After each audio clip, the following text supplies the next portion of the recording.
नवरात्र का समय है। हम सब इस पर्व को दुर्गा पूजा के नाम से भी जानते हैं, लेकिन क्या आपने कभी सोचा है कि माँ भगवती को ही माँ दुर्गा क्यों कहा जाता है? बहुत प्राचीन काल की बात है। उस समय धरती पर धर्म और अधर्म के बीच निरंतर संघर्ष चलता रहता था। जब भी अधर्म बढ़ता, देवता चिंतित हो उठते और त्रिदेव से प्रार्थना करते कि वे उन्हें राक्षसों के अत्याचारों से बचाएं।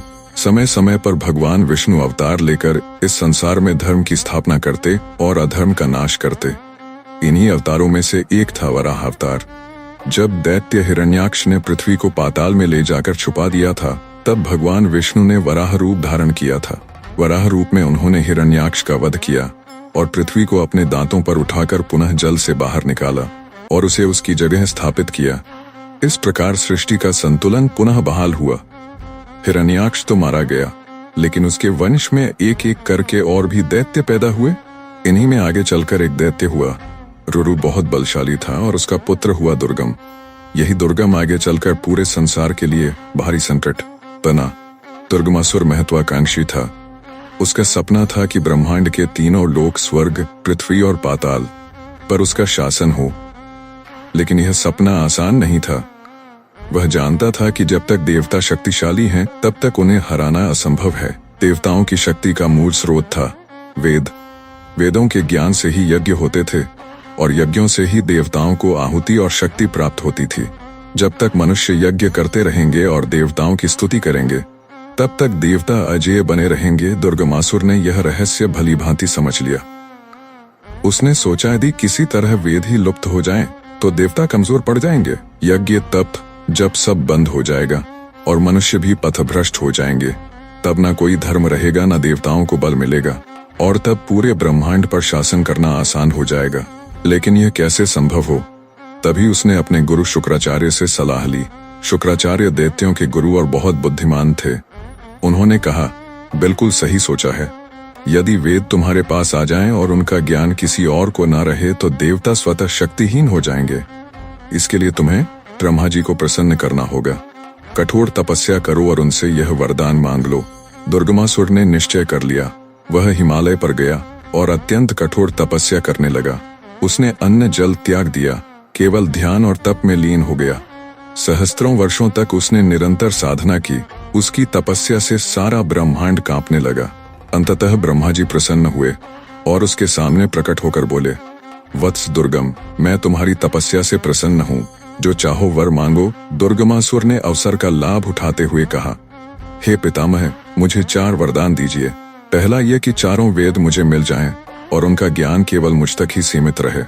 दूसरा यह कि मैं सर्वशक्तिशाली बनूं। तीसरा यह कि त्रिदेव, आप, विष्णु और महेश मुझसे अप्रभावी हों, अर्थात आपके हाथों में न मारा जाऊं। और चौथा यह कि मेरे राज्य में कोई मुझे पराजित न कर सके। ब्रह्मा जी कुछ क्षण सोच में पड़े, लेकिन तपस्या से बाध्य होकर उन्होंने तथास्तु कह दिया। जैसे ही ब्रह्मा जी ने वरदान दिया, चारों वेद दुर्गमासुर के पास चले गए और उनके श्लोक व मंत्र देवताओं और मनुष्यों के स्मरण से मिट गए। इस वरदान का प्रभाव तुरंत दिखाई दिया।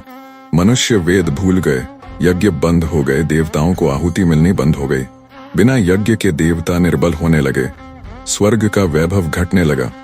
पृथ्वी पर पापाचार बढ़ने लगा। लोग धर्म छोड़कर अधर्म में लिप्त हो गए। चोरी, व्यभिचार, अन्याय, हिंसा, मद्यपान हर जगह फैल गया।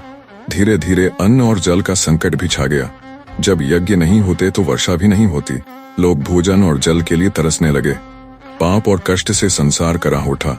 देवता भी अपनी शक्ति खोकर इधर उधर छुपने को विवश हो गए। तभी अवसर पाकर दुर्गमासुर ने अपनी असुर सेना के साथ स्वर्ग पर आक्रमण कर दिया। देवता दुर्बल थे, इसलिए उसका सामना न कर सके। वे स्वर्ग छोड़कर भाग गए। अब तीनों लोकों पर दुर्गमासुर का शासन हो गया। वह गर्व से भर उठा और मनमानी करने लगा। इस संकट की घड़ी में कुछ सज्जन और धर्मनिष्ठ मनुष्य बचे हुए थे। वे हिमालय की गुफाओं में जाकर करुण स्वर में माँ भगवती को पुकारने लगे। उन्होंने कहा, हे जगत जननी, हमें इस संकट से बचाइए। धर्म समाप्त हो गया है, पाप फैल गया है, जल और अन्न का संकट है। अब आप ही हमारी रक्षा कर सकती हैं। उनकी करुण पुकार सुनकर माँ भगवती प्रकट हुई। उस समय उनका स्वरूप अत्यंत दिव्य था। उनके शरीर से दिव्य प्रकाश फैल रहा था। उन्होंने शाख, मूल और फल का रूप धारण किया था। उन्होंने सज्जनों और देवताओं को आश्वासन दिया और उन्हें भोजन दिया।